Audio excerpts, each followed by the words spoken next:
Halo guys, balik lagi sama Irfan dan kenalin nih Tecno Pova 6 atau Tecno Pova 6. HP gaming kelas mid-range yang kalau kita lihat nih dari desainnya aja nih udah niat banget dengan slogan mereka #always_menyala.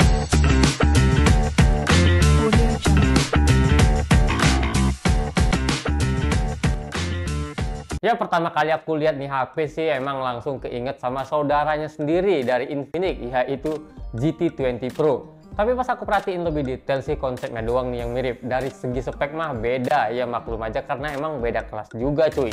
Tecno Pova 6 ini di launching di harga 2.799.000 itu untuk varian yang RAM 8GB dan internalnya 256GB. Dan 3.199.000 yang untuk varian RAM 12GB dan internalnya 256GB juga. Sedangkan si GT20 Pro harganya aja udah di kelas 4 jutaan, jadi emang udah beda kelas cuy. Tapi ya walaupun harganya tuh beda 1 jutaan, ada satu sektor yang menurut aku menang jauh nih di Pova 6 ini ketimbang di GT20 Pro, yaitu dari sektor baterainya. Tecno Pova 6 ini pakai baterai 6000 mAh dan Tecno ngeklaim setelah pemakaian 5 tahun kesehatan baterainya itu masih di atas 80%-an. Ini untuk klaim kesehatan baterai dan kapasitas baterainya sih mirip-mirip nih sama iQOO Z9 kemarin yang udah kita review juga. Walau si Tecno ini berani klaim sampai 5 tahun, sedangkan di iQOO aja cuman 3 tahun cuy. Terus untuk persentase kesehatan baterainya juga bisa kamu cek loh di menu settingnya langsung. Ini udah mirip-mirip sama iPhone. Nggak sampai di situ aja, ini HP juga diklaim tahan sampai 1600 kali pengisian daya. Itu ngitungnya dari 0 dicas sampai 100% ya. Kita hitung tuh, misal kita ngecas satu hari satu kali aja 1600 tuh sekitar 4 tahun 3 bulan. Buset. Ini kayaknya mereka mau buang persepsi publik yang mengatain kalau Transsion Holding itu cuman manis di awal doang. Tapi ya kita lihat aja lah ke depannya gimana. Apa cuman klaim doang atau emang GG beneran nih baterai dari HP Tecno Pova 6 ini cuy. Tapi menurut aku sih emang awet baterainya. Soalnya SOT-nya ya di baterai 60% dapat sekitar 5 jam 49 menit. Itu aku buat nonton YouTube 3 jaman, terus main Mobile Legends 1 jaman, dan selebihnya tuh waktu pas setting HP inilah. Buat yang nanya kenapa di 60%, soalnya nih pas aku nyalain dari awal unboxing, emang belum pernah aku cas sama sekali nih HP. Dan buat yang nanya nih, ngecasnya lama nggak bang? Kan kapasitas itu 6000 mAh. Jawabannya nggak sama sekali cuy. Karena kita dikasih charger 70 watt di paket pembeliannya. Dan aku coba ngecas 10 menit itu dapat sekitar 22%. Terus untuk ke full ya 100%-nya tuh cuma butuh waktu 50 menitan. Dan di sektor pengecasannya ya, nih HP juga udah dikasih fitur namanya ladder charge yang bisa nyesuaiin kecepatan pengecasannya. Ada mode low temperature, smart, dan juga ada mode hyper. Ya sesuaiin aja lah sama kebutuhan kalian. Selanjutnya nih aku mau ngomong ini dari desainnya di HP ini. Ini karena emang desainnya cukup menarik menurutku. HP 2 jutaan dapat desain futuristik kayak gini tuh rasanya emang wah banget gak sih cuy. Terakhir kita lihat desain kayak gini tuh ada di GT20 Pro yang harganya tuh 4 jutaan. Yang ngebedain cuma corak sama jumlah kameranya doang sih cuy menurut aku. Ada satu lagi, lampu LED-nya. Sayangnya di Pova 6 ini lampu LED-nya itu warna putih dan nggak bisa diganti-ganti warna. Jadi memang warna putih aja gitu cuy. Untuk modenya bisa kamu setting nih di pengaturan, dan lampunya ini juga bisa kamu buat untuk indikator kayak indikator pas ngecas, persentase baterai, terus dibuat notifikasi panggilan, dan jadi lampu disco juga pas dengerin musik. Ya kalau nanti kamu beli HP ini kamu ulik-ulik aja ya di bagian settingnya cuy untuk lampu indikatornya ini. Terus untuk di sisi kirinya nih ada lubang slot SIM tray, terus di sisi kanan juga ada tombol power dan tombol volume, sama lah kayak HP pada umumnya. Di bagian bawahnya ada lubang speaker, lubang charger, lubang mikrofon, dan jack audio. Yang cakepnya memang ada lubang jack audionya. Emang si HP gaming harus ada lubang jack audionya. Karena emang TWS jarang ada yang 1:1 suaranya, pasti ada delaynya. Untuk main game tuh nggak enak banget kalau ada delaynya gitu cuy. Dan satu lagi nih, harga TWS yang bagus itu mahal cuy. Dah gitu aja, ya lebih bagus pakai handset kabel ya kan. Udah low latency, murah lagi cuy. Kita lanjut nih di bagian atas. Nah jadi di bagian atas ini kita dikasih lubang mikrofon, terus ada juga lubang speaker lagi karena nih HP udah stereo speaker dan udah collab sama Dolby Atmos. FYI ya, ini HP Tecno pertama yang collab sama Dolby. Terus ada juga infrared blaster ya buat jadi remote control, tapi yang cakepnya nih kita nggak perlu download lagi aplikasinya karena udah disediain sama Tecno langsung, malah udah diletakin tuh di control panelnya, jadi tinggal geser langsung nemu aplikasinya cuy. Kadang fitur sepele kayak gini nih yang jadi nilai plus banget. Kemarin nih baru aja kejadian pas aku sakit kemarin nih ya, aku ceritain dikit aja.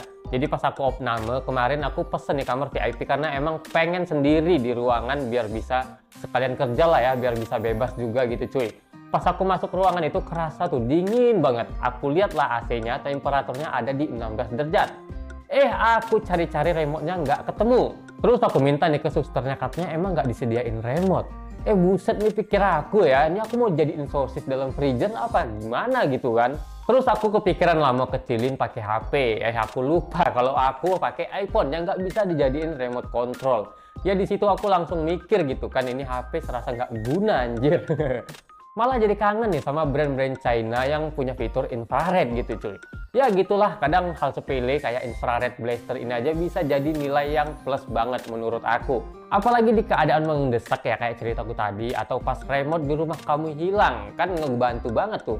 Malah nih kita nggak perlu download, tinggal swipe aja ke bawah dan kita udah nemu tuh aplikasinya, tinggal gunain. Ya aku ucapin good job lah ya buat Tecno. Dan di sektor layarnya nih kita dapat upgrade ya, yang awalnya POVA 5 itu pakai IPS, di POVA 6 ini udah pakai AMOLED dengan ukuran 6,78 inci. Resolusinya juga udah Full HD Plus, ada di 1080 x 2460 pixel. Terus buat refresh rate-nya juga udah 120 Hz. Brightness-nya juga cukup terang nih, ada di 1300 nits. Dan pas aku tes ya, aku pakai di luar ruangan, juga HP-nya tuh tanpa kendala ya, aman-aman aja. Oh iya, nih HP juga udah support fingerprint in display cuy, jadi udah lengkap banget lah fiturnya. Ya lumayan lah menurut aku upgrade-nya ya untuk POVA 6 ini cuy. Tapi sayangnya nih di bagian speknya ya, di POVA 6 ini masih pakai chipset sejuta umat Helio G99 Ultimate. Ya kalau kita balik lagi di POVA 5 atau POVA 5 itu pasti pakai juga Helio G99 yang basic. Emang ada upgrade sih, cuman menurut aku tuh tipis sekali upgrade-nya. Tapi menurut aku ya nggak jelek juga sih si Helio G99 Ultimate ini. Dan belum ada keluhan yang berarti lah dari HP yang launching pakai Helio G99. Kayak Infinix Note 30 Pro, terus ada Tecno Spark 20, Infinix Note 40 sampai Poco M6 juga. M6 Pro ya, itu aman-aman aja. Ya sesuai lah sama harga HP-nya cuy. Untuk RAM-nya, HP ini pakai RAM dengan jenis LPDDR4X, itu udah kenceng banget. Dan internalnya ini cukup lega, ada di 256 GB yang udah UFS 2.2. Tapi sayangnya nih HP nggak support sama SD card. Waduh sayang banget ya, padahal udah lengkap banget nih. Terus kalau dari segi performanya ya, kalau cuma sekedar game kayak Mobile Legends sih menurut aku aman-aman aja. Dapat settingan tuh grafiknya ultra dan frame rate-nya juga dapat high. Terus untuk responsifnya juga nggak main-main. Aku main ya pakai hero assassin kayak Fanny juga lancar-lancar aja tanpa touch delay. Ya udah bisa lah ya freestyle kabel pakai HP ini gitu cuy. Untuk FPS-nya juga dapat di 90 FPS sesuai sama tulisan di kotaknya yang ngeklaim MLBB dan Free Fire tuh dapat di 90 FPS. Jadi nggak gimmick cuy. Tapi untuk review lengkap gamenya ntar kita masuk aja ya ke segmen suka duka aja. Soalnya kalau untuk gaming sih sehari dua hari doang menurut aku nggak bisa nentuin nih HP enak atau enggaknya untuk main game. Karena emang nih HP baru 3 hari ya ada di Studio Gadget gitu cuy. Makanya subscribe aja buat yang belum subscribe biar kamu nggak ketinggalan video suka duka untuk POVA 6 ini cuy. Terus kita masuk nih ke bagian kamera. Tecno POVA 6 ini pakai setup dual kamera kayak gini dengan kamera utamanya tuh 108 megapiksel. Dan kamera tambahannya nggak tahu nih aku resolusinya berapa karena di websitenya juga nggak dicantumin. Ya udah nih ibarat kamera gimmick aja lah ya. Dan untuk kamera selfie-nya nih ada di 32 megapiksel plus udah ada lampu flashnya juga di bagian depan. Untuk hasil kamera sendiri sih menurut aku ya buat HP gaming 2 jutaan nih udah oke banget. Detailnya dapet, warnanya juga cakep lah. Tapi emang kalau untuk bagian skin tone ya kulit jadi kelihatan pucat gitu cuy. Tapi menurut aku di HP harga 2 jutaan ini udah oke banget. Apalagi ini HP berkedok HP gaming ya, yang biasanya HP gaming itu cuma jualan spek doang.